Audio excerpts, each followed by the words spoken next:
Have you ever heard a Chinese person say something in English that sounded a little unusual, but also strangely clear, vivid, or memorable?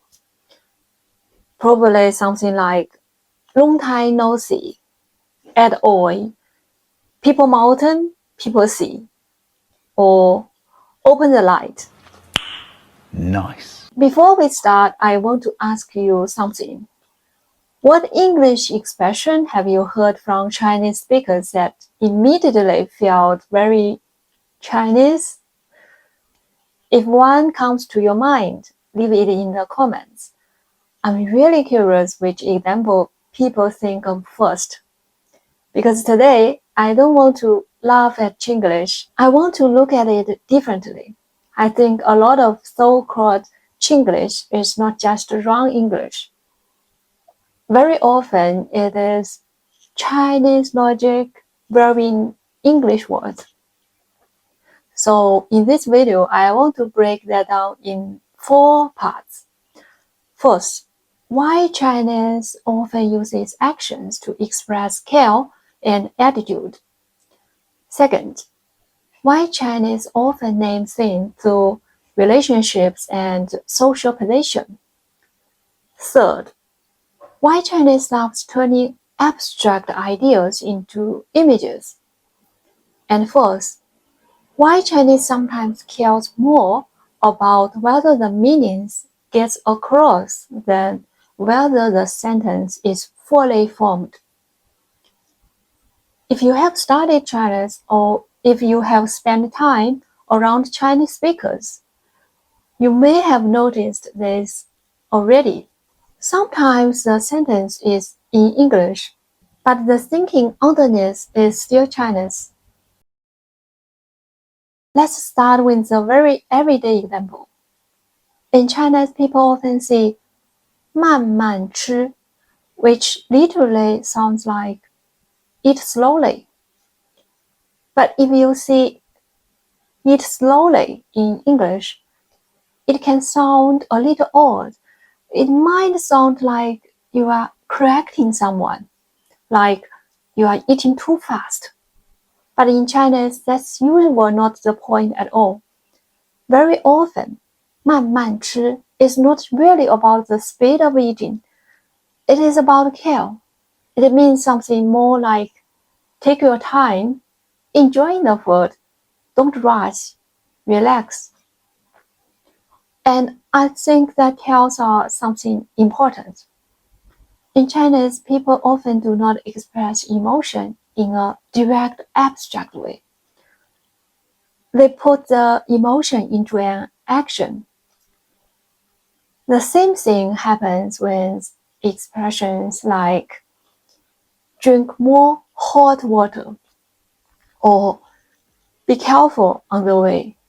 In English, this can sound a bit literal or even awkward, but in Chinese they often function as well acts of care. So sometimes Chinese is not directly saying, I care about you. It is saying that care through an action. That is why some direct translations sound strange in English, because the English listener hears an instruction, while the Chinese speaker is really expressing warmth, politeness, or concern. The second thing I find really interesting is how Chinese name things. Take the word self-media. In English, if someone makes videos or posts online, we might say YouTuber, creator, content creator, or social media creator. But in Chinese, many people say 自媒体, which gets translated literally as self-media. And yes, in English that sounds strange. But what is interesting is not the translation. What is interesting is the logic behind the word. Because 自媒体 is not mainly describing the content format. It is not really about whether you make videos, write posts, or upload photos. And it is not tied to just one platform. What it highlights first is who gets to speak. Traditional media used to belong mostly to institutions, organizations, official channels, professionals. Now individuals can publish too. So self-media is really naming a change in social position.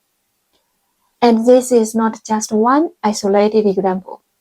In Chinese, many words do not begin by asking, what is this thing? By itself, they begin by asking, what is it connected to? What system is it inside? What is it relative to? For example, inside the system, outside the system. 体制内，体制外。That is not mainly about your exact job. It is about whether you are inside a certain institutional structure or landed ashore, 上岸, which people use for passing an important exam or finally getting a stable position. That expression is not just saying success. It is describing a movement from instability to stability, or school district housing, 学区房.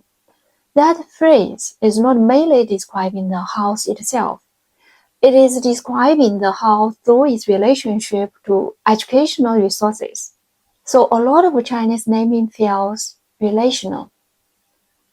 It often places a thing inside a network before defining it as an isolated object. This is one of my favorite parts. Some Chinglish expressions sound unusual, but they are also incredibly visual.